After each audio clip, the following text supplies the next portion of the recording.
Get on your face. Get on your Get on your face. Get on your face. They killing me. They killing me. Roll the me. They killing me. I can't breathe. You are breathing fine. I can't breathe. We're gonna help you up, okay? I can't breathe. Okay, roll him on the side real quick. I can't breathe. I can't breathe. Yeah, you made me on some drugs. I can't breathe. I can't breathe. We're gonna help you up, man. We're gonna help you up. I can't breathe. Hey, I got a knife in my center console. Grab the knife out of my center console. Grab the zero. It's hot still. Hot.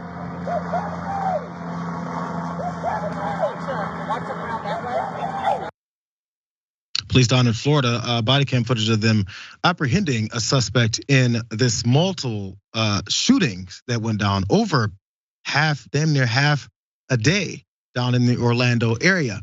A woman was killed, a journalist was killed, and also sadly a 9-year-old girl was also killed. That suspect there, as you saw them take down. The knife was asked for because they were looking for a weapon, which they then cut out of his side pocket in his pants. And that officer pointed out that the gun was still hot. So I guess recently used there. Here's some more details went down with this entire horrific scene. I apologize. A local TV journalist was overcome with emotion covering the murder of one of their own Wednesday night outside Orlando. Spectrum News 13 says 24-year-old Dylan Lyons was killed. The Spectrum 13 reporter was engaged to be married.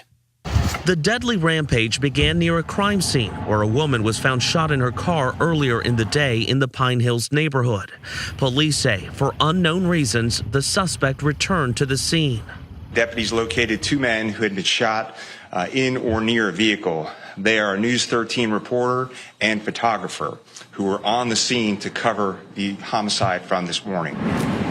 The gunman then allegedly went into a nearby home and shot a mother and her 9-year-old daughter, killing the child. Police say the suspect is in custody.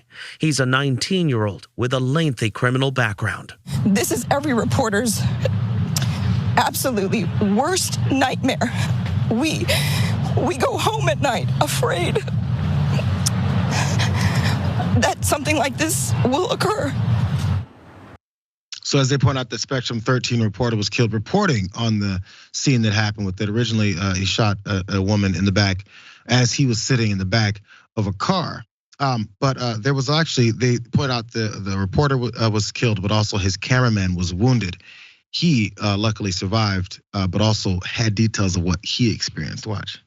There was a shooting at 11:30 in the morning, and a woman was shot in her car.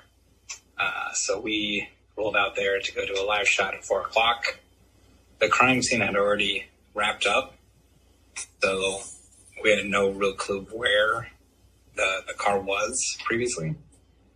And apparently I ended up parking exactly where that car was before. And as I'm about to open my trunk, I hear gunshots and I feel that I get hit. I see that he's shooting at me. I was assuming he was shooting at a house or something behind me, and I just happened to catch a bullet. But he kept shooting at me, so I ducked behind the wheel of my car, and he walked forward and shot into my car. That ended up striking my reporter, Dylan Lyons. So really quick, Ben, apparently this guy, the suspect that they have in custody, got in the backseat of a car with his cousin, shot this woman in the back, jumped out, ran. News reports showed up to talk about that since he murdered her.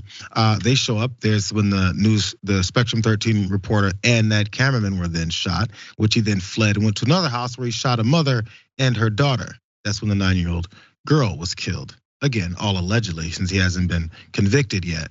But all this went down, and we're left talking about another instance of this type of violence. And like, I wonder what the motivations are. I guess we can speculate from that point on. What's your thoughts, Ben?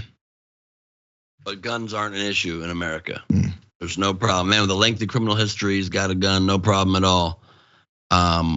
There's a sickness in this country, and there's no words anymore left to describe the tragedy that these individuals and their families have to encounter, have to experience, and that all of us collectively have to experience the psychological trauma of people that are running crazy in the streets with weapons of war, with weapons that can murder, because our lawmakers want to get campaign donations from the NRA and want to get a good rating on their report card.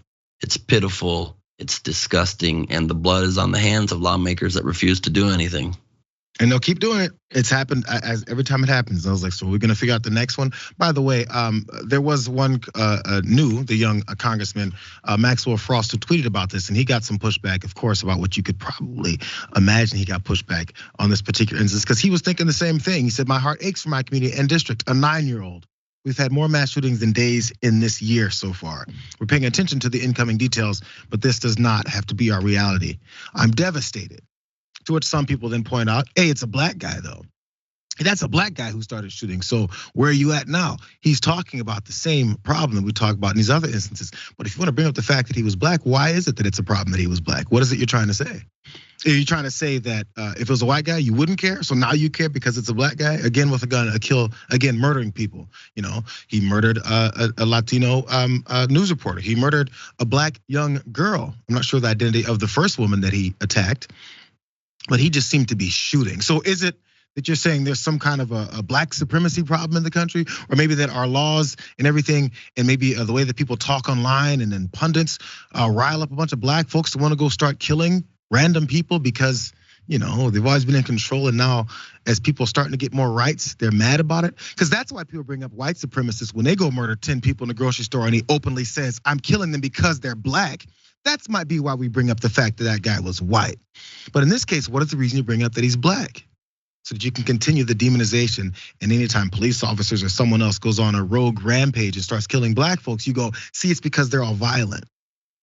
And then we continue that same narrative where people then murder based off of these types of thoughts, tropes, and characterizations. Just real fast. It could be much deeper. I just tried to try and run through that really fast since we're concerned about that aspect and not the murdered 3 folks in this situation.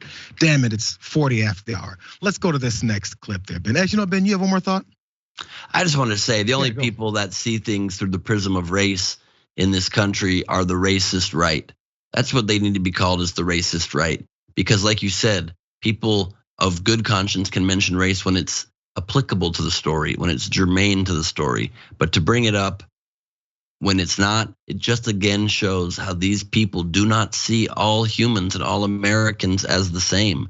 And they try to divide based on race, time and again. It's obvious, and I don't care if you are one of the ones who is directly provoking that kind of hatred and bigotry, or if you're one of the ones in that political affiliation that doesn't speak up against it. You are then complicit, you are then that. There is no more excuse. If you're complicit with racism, if you're complicit with hatred, if you don't speak up and say that's not a member of our party anymore, every time that is done, you are exactly that. And you're just a cowardly version of it.